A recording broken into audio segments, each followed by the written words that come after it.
Hi, everyone. Welcome back to Wise Words Wednesday. I'm Jamie Koff, president and founder of Fabric to Finish.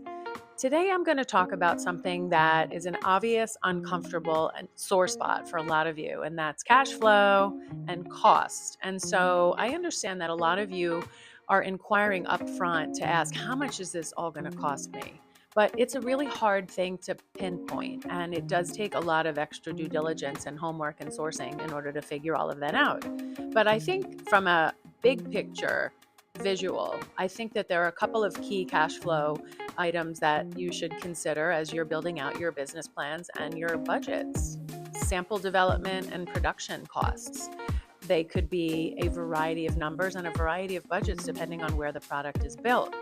That said, when you're in the sample stage, you can expect to pay 2 to 3 times the cost of goods. So if a garment price is $10 all in, including fabric and trims, details, and packaging, then you can expect to spend $30 to $40 for a sample, right? So 3 times cost of goods.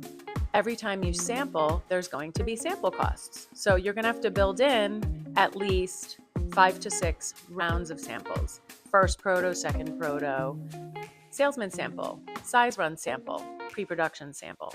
So around that amount is how many times we review samples, we go under the hood, we mechanically engineer, we fit engineer your garments. So 5 to 6 times the fittings. Add in fit model charges. Fit models can run anywhere from $250 an hour and up, plus agency fee. So you can run those numbers. And you can fit about 4 styles an hour, right? So 15 minutes per style, depending on the nature of the goods and depending on the nature of the labor involved and how many points of measure. Then going over to production. Production costs are quoted after first prototype. So we will get to first estimated costs when a factory facilitates a first sample, at which point it becomes an estimated range because maybe at that time your buttons haven't been developed, or your laser finished trim, or your puff printing, or your embroidery. So those are things that get mapped out and get developed and engineered throughout the product development cycle. Once final samples are issued and all trims, notions, and branded materials have been developed and captured by the factory, then they get to quote an all-in total price. That price will be what you put on your purchase order times the number of styles per piece, broken down by size, broken down by color. When you issue a bulk production purchase order, you can expect that you have to pay a possible 50% deposit at the time of the purchase order issuance so that the factory will then go out and secure the materials and start the process of booking fabric, booking trims, starting the labor.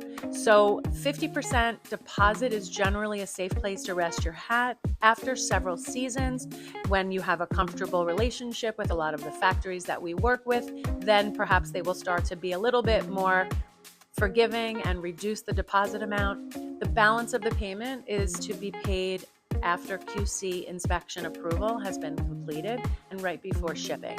So I know there's a lot of out of pocket and a lot of costs that you're concerned about, but remember, this is a big deal that you're getting into and you do get what you pay for. So be mindful of that when you're going down this path and who you're talking to and how they're quoting to you and how they're managing your expectations as well as your checkbook. If you have any questions about what I've spoken about, I'm happy to have a conversation with you. As always, please reach out to fabrictofinish.com. We're happy to help you answer questions and coach you through this process. Thank you so much and have a great day.